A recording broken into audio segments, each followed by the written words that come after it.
ये 10-15 साल की जर्नी में किसी को 10 मिनट में नहीं सुना सकता था। सेकेंड टाइम मैंने फिर से एग्ज़ाम दिया। एग्ज़ाम देने के बाद मैं फिर वही ढाक के 3 पात और मैं फ़ेल हो गया, प्री भी नहीं निकला।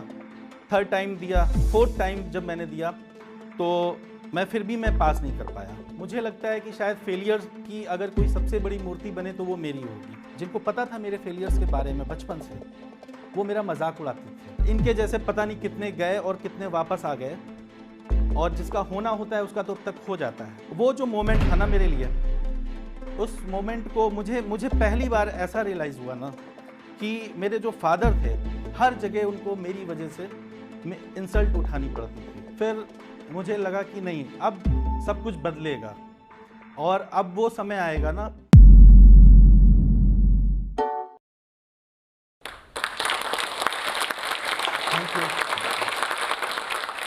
बचपन में मेरा एक फेवरेट सॉन्ग हुआ करता था, पापा कहते हैं बड़ा नाम करेगा, बेटा हमारा ऐसा काम करेगा। लेकिन बेटे ने एक ऐसा काम किया कि पापा को गर्व तो नहीं हुआ, लेकिन पापा को दर दर भटकना पड़ा उस बेटे की वजह से। जब मैं 10th क्लास में पहुंचा तो मेरे घर में किसी को मुझसे कभी उम्मीद नहीं थी, क्योंकि मैं पढ़ाई नहीं करता था। पढ़ाई छोड़ करके मुझे सारे काम अच्छे लगते थे, तो किसी को उम्मीद भी नहीं थी मुझसे। जब मैं 10th क्लास में पहुंचा और मैं 3rd डिवीज़न से पास हुआ तो मुझे तो लगा कि बहुत डांट पड़ेगी घर पे, कैसे मैं फेस करूंगा सबको। लेकिन मेरे घर वालों ने कहा कि बहुत अच्छा हुआ, ये कम से कम पास हो गया। मैं सारे काम करता था लेकिन पढ़ने में मेरा मन नहीं लगता था। बस सपने बड़े बड़े देखता था कि हाँ एक दिन कुछ करूँगा, कुछ बड़ा करूँगा। लेकिन जब मैं 10th में 3rd डिवीज़न पास हुआ तो मुझे थोड़ा सा डाउट हुआ। फिर भी जो रही सही कसर थी वो मैंने 12th में पूरी कर दी, जब मैं 12th क्लास में फेल ही हो गया। और वो एक ऐसा समय आया जब मुझे लगा कि शायद बहुत ज़्यादा मैं सपने देख रहा हूँ और मैं कर कुछ नहीं पा रहा हूँ। और इसके बाद में वो जो सॉन्ग मैं सुनता था कि पापा कहते हैं बड़ा नाम करेगा, तो नाम तो मैंने ऐसा कर दिया कि वो कहीं आसपास बता भी नहीं सकते थे कि मैंने क्या नाम किया है। अब होता ये था कि चोरी छुपे जाते थे, वो एडमिशन के लिए स्कूल में दर दर भटकते थे। लेकिन कोई भी स्कूल वो हमेशा टॉपर्स को अपने यहाँ लेना चाहता है। जब मैं एक स्कूल में गया तो उन्होंने बोला कि अगर इसका एडमिशन हम करेंगे और ये फिर से फेल हो गया तो हमारे स्कूल का तो रिजल्ट खराब हो जाएगा, कोई एडमिशन लेने नहीं आएगा। फिर ऐसे ही बात करते करते हम एक स्कूल में पहुंचे जहां पे फाइनली मुझे एडमिशन मिल गया। और एडमिशन इस शर्त के साथ में मिला कि बाहर जो टॉपर्स की लिस्ट लगी हुई है आपको उसमें आना होगा, जो मेरे लिए एक इम्पॉसिबल सा काम था। पास करने के लाले पड़े हुए थे और टॉपर्स की लिस्ट में आने का टास्क मिल गया था।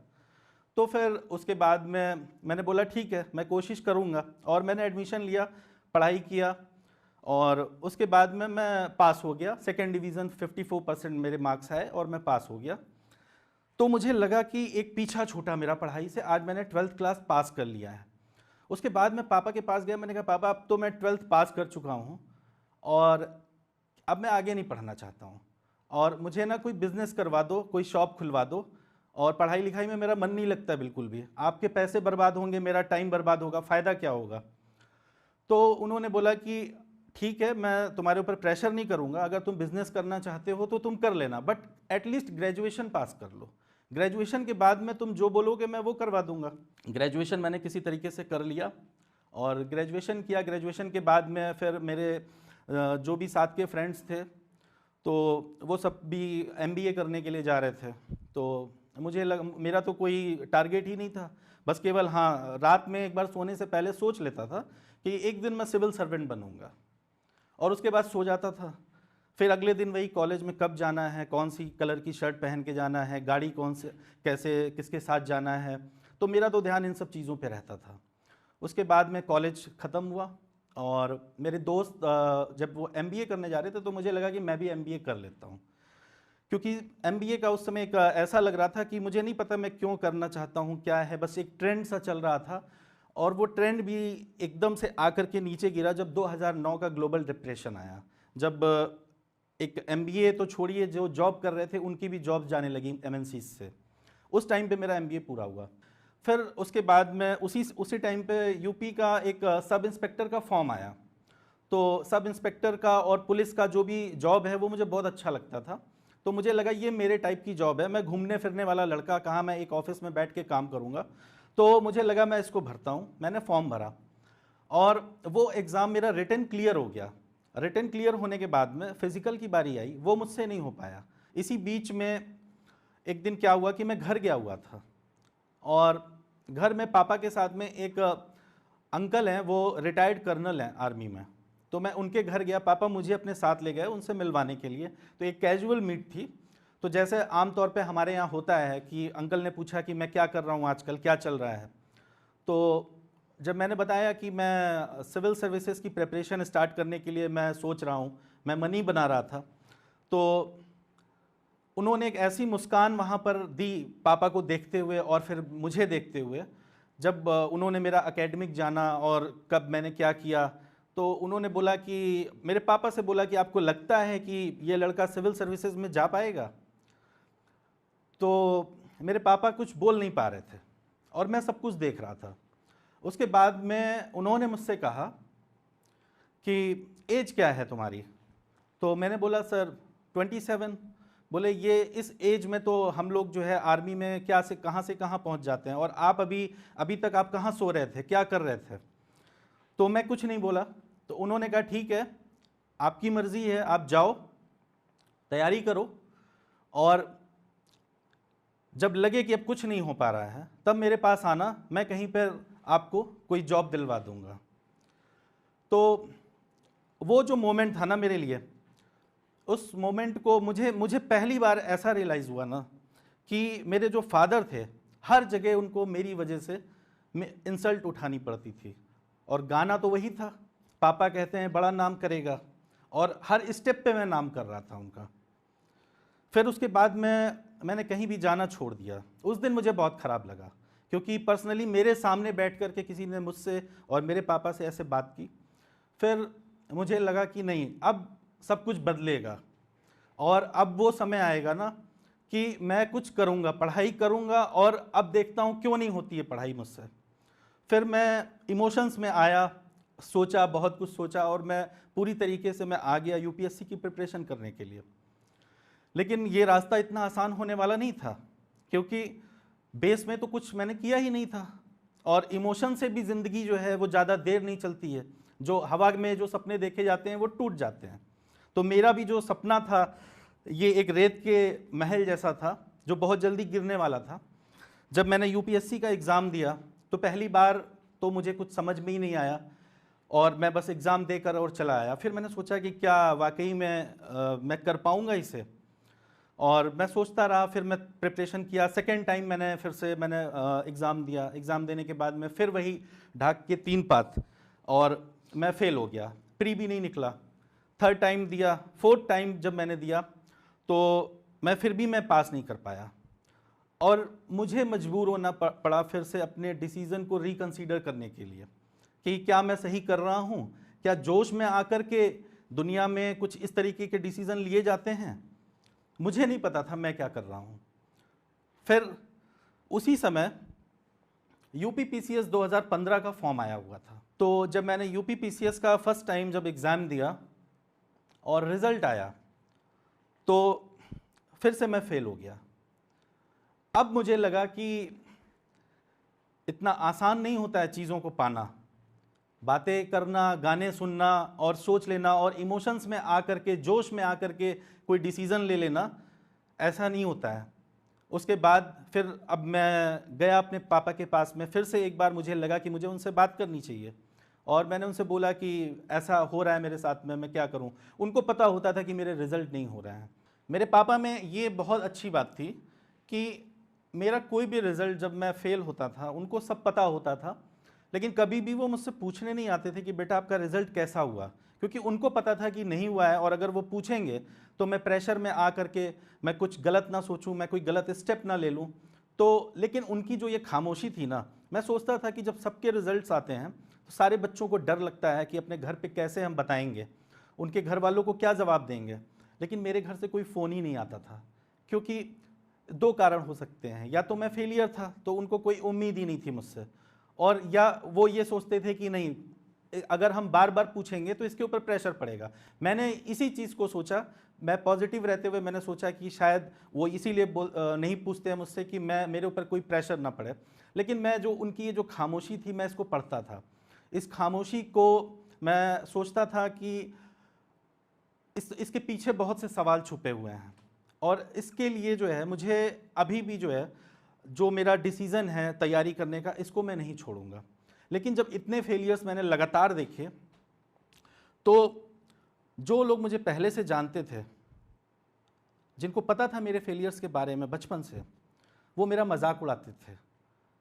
जब मेरा मजाक उड़ाने लगे, मेरे ऊपर तरह तरह के कमेंट करने लगे और बोलने लगे कि क्या अभी तक तैयारी कर रहे हो, 5 साल हो गए तुम्हें, 6 साल हो गए, कब तक तैयारी करोगे। लेकिन मैं उनको कैसे समझाता कि विरासत में आपको पैसा मिल सकता है, आपको प्रॉपर्टी मिल सकती है, आपको एक नाम मिल सकता है, लेकिन सफलता जो है वो कभी विरासत में नहीं मिलती है। सफलता पाने के लिए बहुत मेहनत करनी पड़ती है, अपना नाम जो बनाना पड़ता है। मैं नहीं चाहता था कि मैं ज़िंदगी भर केवल मैं इस बात से जाना जाऊं कि हाँ इनके पापा सब इंस्पेक्टर हैं। मैं ये चाहता था कभी वो दिन भी आए जब लोग मेरे पापा से बोलें कि इनका लड़का एक ऑफिसर है। तो उसके बाद में मैंने सोचा ठीक है, मैं फिर से ट्राई करूँगा, और 2016 का यूपीपीसीएस का फिर से एग्ज़ाम आया, और उस एग्ज़ाम को मैंने फिर से मेहनत किया, दिया, और मैं प्री पास हो गया। फर्स्ट टाइम मेरा जो है सिविल सर्विसेज के किसी एग्ज़ाम का प्री निकला था। तो एक कॉन्फिडेंस अंदर से आया कि हाँ मैं कर सकता हूँ। और मैं मेंस की प्रिपरेशन जब कर रहा था तो शायद किस्मत को कुछ और मंजूर था। जैसे ही मेरा मेंस का एग्ज़ाम पास आया, मेरी प्रिपरेशन भी अच्छी चल रही थी, मेरे साथ में एक ऐसा इंसिडेंस हुआ कि अचानक से एक दिन पढ़ते पढ़ते मेरे स्टमक में पेन होने लगा, और बाद में जब मैंने चेकअप कराया तो पता चला कि मुझे स्टोन का पेन हो रहा है, और वो पेन इतना ज़्यादा था कि मेरा चेयर पे बैठना तक मुश्किल हो गया। और बाद में वही हुआ कि मेरा एग्ज़ाम ख़राब हो गया, मैं कुछ खास नहीं कर पाया, और एक बार फिर से जो असफलता, फेलियर्स का जो सिलसिला चल रहा था वो जारी रहा। और उसके बाद मैंने अपने आप को संभालते हुए मैंने फिर से कोशिश की, क्योंकि मैं एक चीज़ तो जानता था कि कुछ भी हो जाए मैं फेलियर हूँ दुनिया के लिए। लेकिन मेरे पापा जो हैं ना, उन्होंने मुझे एक ब्लैक हॉर्स, डार्क हॉर्स समझ के उन्होंने एक दांव जो लगाया हुआ था, मुझे उसको साबित करना था। और मैं ये जानता था कि सफलता इतनी आसानी से नहीं मिलने वाली है। तो जब दोबारा फिर से मैंने 2017 का यूपीपीसीएस दिया, फिर से मेरा जो है मेंस मेरा प्री निकल गया। प्री निकलने के बाद में फिर मैं मेंस क्वालिफाई नहीं कर पाया, और जब मेरा मेंस क्वालिफाई नहीं हुआ तो वो एक ऐसा समय आया कि जब मैं अपनी लाइफ में सबसे ज़्यादा मैं डिप्रेशन में गया। मुझे लगा कि नहीं, अब मुझे मेरे बस का नहीं है, शायद मैंने जोश में आकर के जो डिसीज़न ले लिए वो गलत होते हैं, ऐसा नहीं करना चाहिए, इमोशन से नहीं चलता है सब कुछ। फिर खैर मैं ये सब सोच रहा था। उसके बाद में 2018 का फिर से एक मौका मेरे पास आया, और मैंने सोचा कि इस बार जो है अगर मैंने अपने आप को साबित नहीं किया तो शायद मैं प्रिपरेशन नहीं करूँगा। तब मैंने एक दोस्त से बात हुई मेरी, तो उसने मुझे बताया कि ज़िंदगी में कभी कभी ऐसा होता है ना कि जब हमको लगता है कि बस अब हमसे नहीं होगा, हम ये नहीं कर सकते, तो समझ लेना वही वो ऐसा पॉइंट है ना जब सफलता आपके बिल्कुल पास में खड़ी हुई है। तो एक बार और ट्राई करना। और मैंने फिर एक बार और ट्राई किया, एक अटेम्प्ट लिया। तब तक यूपीपीसीएस का जो पैटर्न था एग्ज़ाम का, वो अभी हाल ही में यूपीएससी के लाइंस पे सेम कर दिया गया है। तो जो मेरी यूपीएससी वाली प्रिपरेशन थी वो भी ख़राब नहीं गई। उस दिन मुझे याद आया कि जो मेहनत होती है ना वो कभी ना कभी काम आती है, वो मेहनत यहाँ काम आने वाली थी। मैंने जब 2018 का मेंस दिया तो मैं बिल्कुल आराम से तैयारी किया, और बिल्कुल मैंने कोई टेंशन नहीं ली, कुछ नहीं, मैं पूरी दुनिया भूल गया। वो कहते हैं ना कि जो सफलता होती है, सफलता के लिए जुनून के साथ साथ में थोड़ा सा पागलपन भी होना चाहिए। तो वो पागलपन मेरे ऊपर सवार हो चुका था इस बार, और मैंने पूरी दुनिया से अपना रिश्ता तोड़ लिया। मैं 2 साल किसी दोस्त से मिला, ना मैं फेसबुक पे, ना मैं ट्विटर पे, किसी पे नहीं। मुझे बस एक ही था कि मुझे अपने आप को साबित करना है। तो इंटरव्यू का जो है, जो इंटरव्यू के चेयरमैन सर थे, उन्होंने मुझसे कुछ क्वेश्चंस पूछे। मैंने स्ट्रेट अवे 4-5 क्वेश्चंस में मैंने सॉरी बोला, मुझे कुछ आता ही नहीं था। तो अंदर से लगा कि शायद यहाँ तक पहुँचने के बाद भी जो है कुछ होना नहीं है, लेकिन मैंने अपना कॉन्फिडेंस नहीं छोड़ा। तो मेरे लिए जो सबसे बड़ा जो सवाल था उस इंटरव्यू में, वो सवाल ये था कि आप कितने साल से प्रिपरेशन कर रहे हैं, आप अभी तक कहाँ थे। तो ये जो तैयारी वर्ड होता है ना, खासकर से सिविल सर्विसेज में, तैयारी वर्ड जब आप प्रिपरेशन करने निकलते हो ना घर से, तो पूरी दुनिया आपके साथ में खड़ी होती है, सब बहुत खुश होते हैं और सब आपको बैकअप करते हैं। लेकिन यही जब 4-5 साल बीत जाता है और आपको सफलता नहीं मिलती है, तो यही दुनिया वाले ना, ये तैयारी जो वर्ड है ये गाली बन जाती है। आपको अब जिस जगह पर जाओगे आपसे पूछा जाएगा तैयारी कैसी चल रही है, और उसके साथ में जो एक मुस्कान होती है ना लोगों की, वो मुस्कान रातों को सोने नहीं देती है। ठीक है, शादियों पार्टियों में जाना मुश्किल हो जाता है, लोग बोलते हैं कि जनाब तो अभी प्रिपरेशन कर रहे हैं। तो यहाँ पर आने के बाद में जब इंटरव्यू तक कोई आता है, क्योंकि यहाँ से नहीं हुआ तो फिर से वापस आप प्री से स्टार्ट करते हैं, फिर से पूरा वो प्रोसेस 3 स्टेप का। फिर उसके बाद में मैंने ये सोचा था, प्रिपरेशन के दौरान मैंने देखा था कि बहुत से बच्चे बोलते थे जिनका ईयर गैप था, कि मैं ट्यूशन्स पढ़ा रहा था दिल्ली में, मैं टीचिंग कर रहा था, या मैं कहीं पे जॉब कर रहा था। मैंने अपने दिल से पूछा, मैंने इसका बहुत जवाब ढूंढा, क्योंकि वहाँ पे जो हम इंटरव्यू लेते हैं वो हमसे ज़्यादा जानते हैं, हमसे बहुत एक्सपीरियंस होते हैं। मैंने अपने दिल से बोला कि मुझे झूठ नहीं बोलना है, मैं जो कुछ भी हूँ मैं वही बोलूँगा, मैं सच बोलूँगा और बिल्कुल कॉन्फिडेंस से बोलूँगा। उनको लेना होगा मुझे तो लेंगे, नहीं लेना होगा तो मैं बार बार आऊँगा, तब तक आऊँगा जब तक वो नहीं ले लेंगे। तो मैंने बोला कि सर मैं प्रिपरेशन कर रहा था, सिविल सर्विसेज की प्रिपरेशन कर रहा था। तो इसको मुझे लगा कि इसमें बोलने में क्या बुरा है, मैं कोई चोरी तो नहीं कर रहा था, मैंने किसी का घर तो नहीं लूटा था, मैं बैठ करके पढ़ाई तो कर रहा था। लेकिन इस जमाने ने, इस समाज ने इस प्रिपरेशन को इतना मुश्किल बना दिया लोगों के लिए कि लोग डरने लगते हैं सिविल सर्विसेज की तैयारी करने से। फिर जो भी रहा, मैंने इंटरव्यू दिया, मेरा इंटरव्यू अच्छा गया ओवरऑल, और फाइनल रिजल्ट का मैं वेट कर रहा था। मेरा फाइनल रिजल्ट आने में 10 ही दिन बचे हुए थे। तो कुछ मेरे बहुत खास लोग थे, मेरे बहुत करीब थे, उन्होंने मुझे सुनाई दिया, उन्होंने बोला ये दिल्ली में ऐश करते हैं, ये पढ़ाई थोड़ी कर रहे हैं, ये तो ऐश करने गए हैं। और इनके जैसे पता नहीं कितने गए और कितने वापस आ गए, और जिसका होना होता है उसका तो अब तक हो जाता है। मैंने सुना, कुछ मेरे पास में जवाब नहीं था। जब आपके पास में फेलियर्स के सिवाय एक लंबी जब फेलियर्स की लिस्ट होती है ना, तो आप किसी को जवाब दे ही नहीं सकते। मैं चुपचाप सुनता रहा। उसके बाद में मैं एक एक दिन गिन रहा था रिज़ल्ट के लिए, और जब रिज़ल्ट जिस दिन आने वाला था तो उस पूरी रात मैं सो नहीं सका। और जब मैं सो नहीं पाया, मैं यही सोचता रहा पता नहीं क्या होगा, मैं पापा को क्या बोलूँगा, क्या यहाँ से फिर से मुझे वापस जाना पड़ेगा, फिर से मुझे वही सब सुनना पड़ेगा। लेकिन इस बार जो है किस्मत ने मेरा साथ दिया, मेरी मेहनत जो थी वो रंग लेकर आई। जब वो पीडीएफ मेरे आंखों के सामने आया रिज़ल्ट वाला, और जब मैंने उसमें अपना रोल नंबर डाला, अपना मैंने नेम डाला, और जब मैंने देखा कि सुजीत बाजपेयी, तो मुझे एक पल को यकीन नहीं हुआ कि ये मेरा ही नाम है। और उसके बाद में कम से कम 4-5 बार मैं देखता रहा, और पूरी रात देखता रहा, रात में कई बार मैंने देखा। और फिर से वही जो गाना था ना, कि पापा कहते हैं बड़ा नाम करेगा, बेटा हमारा ऐसा काम करेगा। शायद मुझे लगा पहली बार कि मैंने अपने पापा को खुश होने के लिए एक खुशी मैं दे पाया अपनी तरफ से।